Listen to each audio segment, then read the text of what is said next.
Hi, I'm Adam, and my family and I are serial home renovators.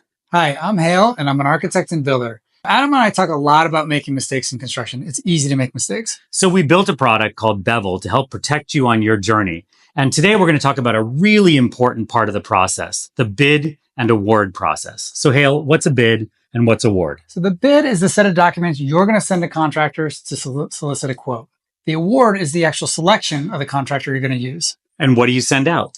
You're going to want to work with your architect to put together a complete package. That's going to include drawings, specifications that identify everything that's in the build. It might include renderings that articulate your vision, and be sure and tell the contractor when you want them to start. So in my industry, the tech industry, we say garbage in, garbage out. So in this case, spend the time on a good bid set so you can get good data back. So you'll put a lot of energy in, you'll send the bid set out, and what you'll probably get back after the first round is Garbage. garbage. Don't be concerned. The contractors are learning your job for the first time. They don't have the benefit of information that you've had putting this together. Also, they're trying to feel you out to see if you're serious about this award before they put a lot of energy into bidding it. So now you have 2 bids or 3 bids or more, and you have to decide how to compare them. How do you do that? So in the trade, we have something called a bid level. And what that does is it compares side by side each contractor along with each scope of work. So you can see who has what and how much it costs. Now, the problem with that is it takes a lot of time and it takes a lot of knowledge.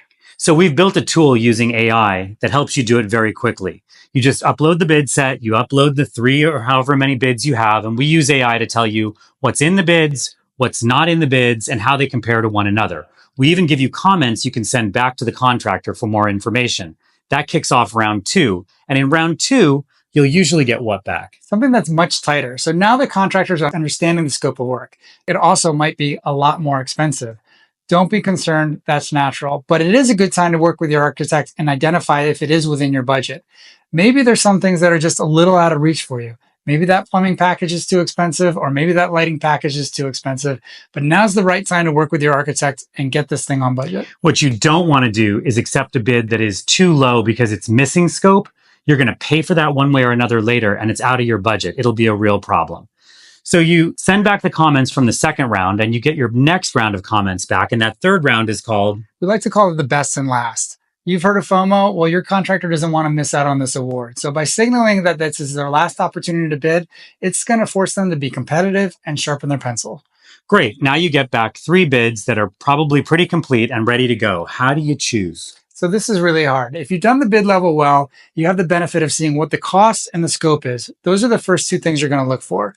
Now, don't go to the lowest bid automatically. You want to make sure you have a complete scope of work. So find the right balance of cost and scope. The next thing is the relationship. Finding the right person to work with is really important. This is a long relationship. The build process can take 12 or 18 months, and then you may want to be in contact with them for years to come. You want to know this is a person you can work through the hard moments with, not just the good moments in the sales cycle. That's right. And make sure they communicate well. The last thing is quality. So find somebody that has worked with this contractor before. Maybe your architect has, or maybe your architect can recommend somebody who's worked with them in the past. Also, this is the perfect time to make a site visit. Seeing is believing. They should be proud of their work. They should want to show it to you, and you should feel free to talk to people who've worked with them before. And once you've done all of that, you make your selection, and that kicks off the next part of the process called contract. And that'll be our next video. Good luck. See you soon.